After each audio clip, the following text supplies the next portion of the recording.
Hello everyone, it's Hellknit Journaling Planet, and today I'm going to show you the first page in my magazine only glue book, the process that I went through.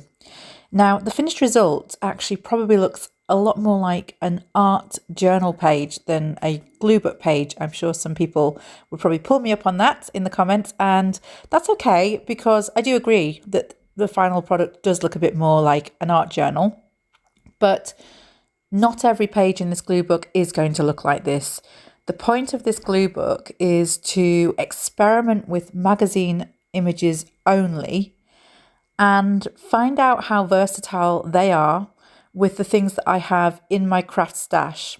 So it's about pushing the magazine image in various directions, seeing what I can get out of just magazine images and nothing else, plus the mark making liquids, paints, pens and tools that I have in my stash.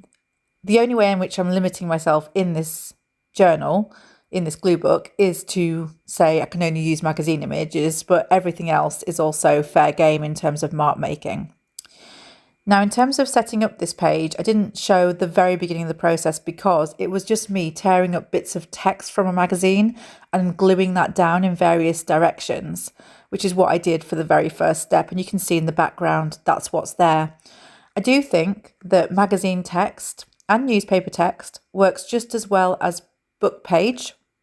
I think that we somewhat fetishize book page in the junk journaling community or the journaling community as being the ultimate, and that's great if you can find it. But if you can't find it or you can't afford to buy books for the sheer purpose of cutting them up, you can use magazine text, you can use newspaper text, and as you can see from this background, there's very little difference, if any. I did put down some clear gesso over the magazine text so that I could make marks on it, but that's all I did to it. Otherwise, if you were just gluing rather than making marks, you wouldn't even need to use the clear gesso.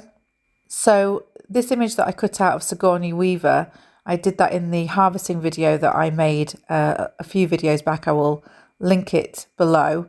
And I wanted to immediately just get that image down. The bird image is from a bird magazine, and I can't even tell you how long I've been hoarding that. I mean, a long time. And that's the other reason for this glue book, is that I've done a lot of harvesting of magazines and I can't help but notice not a lot of gluing down of those magazine images. So time has come to go through this stash that I've harvested, actually use the things that I've cut out and stop being so precious about it all the time. Just trying to demonstrate there in the video, because the video wasn't focusing very well, that I am going over these images with gel matte medium to take the gloss off them. Again, completely unnecessary, just a preference for this particular spread for me. And I'm doing that with both the images. It does, in this case, make the images wrinkle. Despite the wrinkles, I decided to use the gel matte medium and the clear gesso because I think the wrinkles will, over time, press out with the weight of the book.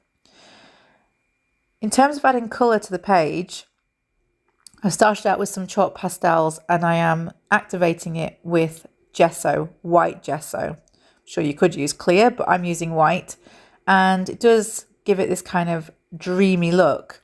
And I'm using blue and brown to kind of reflect the colours on the bird.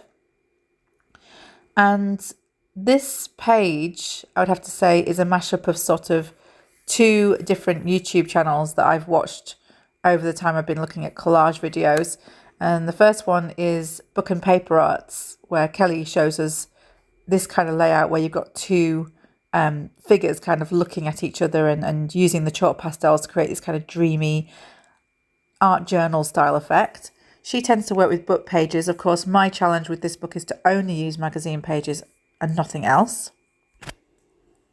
The other channel is Ruth and Nellie Designs. I think I'm saying that the right way around. And they do these collages where they've got like the silhouette of a woman and they put like flowers and birds around her head in like a headdress. So you can see with Sigourney, I've kind of done that on the right hand side. So it's a bit of a mashup. I wanted to create a glue book page that was essentially a little bit of a mashup of all the things that I've been watching and really test the versatility of these magazine images and seeing how far I could take them. I think one thing that I did notice in terms of mistakes that I made, and if you look really hard in the video, you can see it to the right of Sigourney Weaver's neck, there is a tear, and I ripped it when I was gluing it. I was so annoyed. But that said, I just decided to leave it and keep it in there and just keep it as a kind of piece of detail. And, so what? It's a glue book and it's not supposed to be perfect. And it just reminds me, whenever I look at it, to be a bit more careful when I'm gluing. So it just reminds me that I do have to take a bit more care than I did in this first collage. As well as going around with the chalk pastels and the gesso, I've also gone around with my Inktense, Derwent Inktense black pencil and some water to kind of do an outline. I sort of struggled to know exactly where to put the outline. Like, should I have gone around like her whole face, around the headdress as well? I didn't really know. I sort of decided to keep things simple for this one. I decided to paint her lips more red, again with my Derwent Inktense pencil in red, and then add some water and a little bit of more rouge to her cheeks as well, a little bit of colour. So I just gradually blended that out and made it as subtle as I could, whilst also altering the image and making it a little bit more, kind of give it a little more pop to it, I guess. And I'm trying to disguise a little bit that it's Sigourney Weaver, but I think even at the end you sort of know who it is because she's got such a distinctive face shape. She's just, yeah, so striking.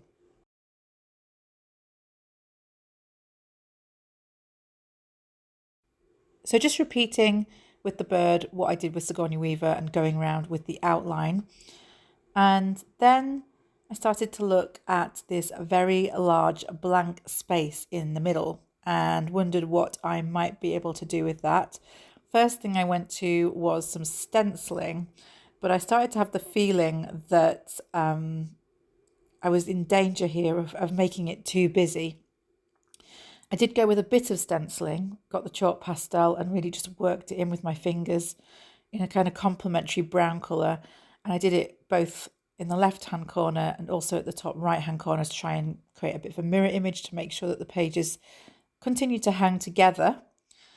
So once I'd done that, I was like, okay, fine, but I still think, there is some more to do here. So I started to look at the words that I cut out of magazines and see if I could kind of create some poetry to go with the images. I have to say, if I had to critique this page and be really mean-spirited with myself, I don't think that the ultimate word composition that I finish on is really, it doesn't necessarily complement the images because I just got hung up on the word stars and I really liked the word stars, so I wanted to include that.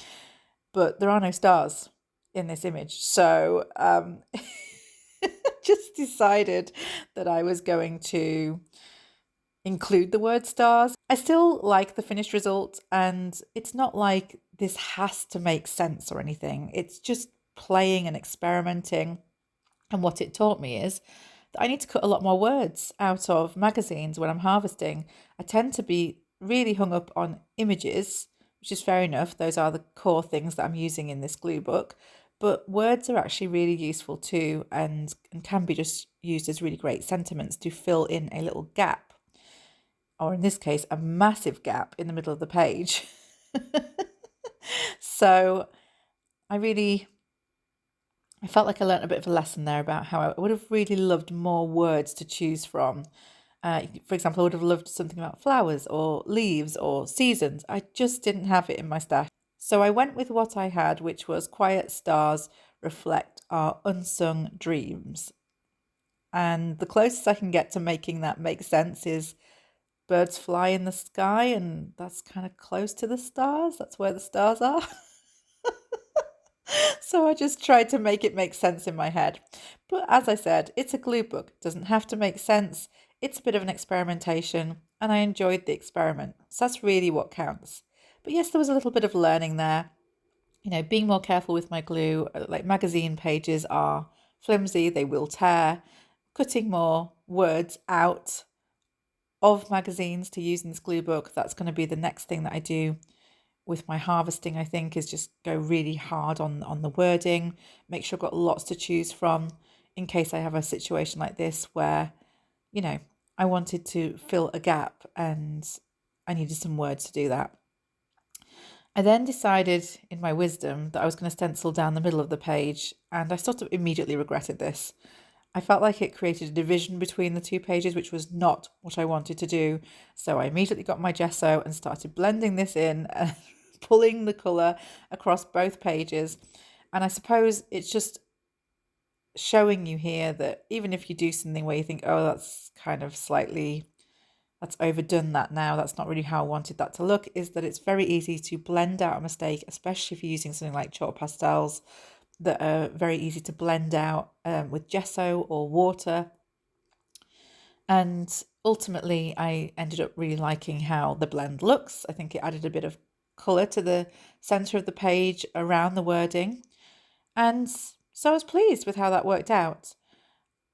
What do you think of this spread? I would love it if you left a comment below and told me your thoughts. Remember that not all pages in this glue book are going to look like this. This is much more art journal-y than I was really initially anticipating. But I went with it because it's what I was feeling.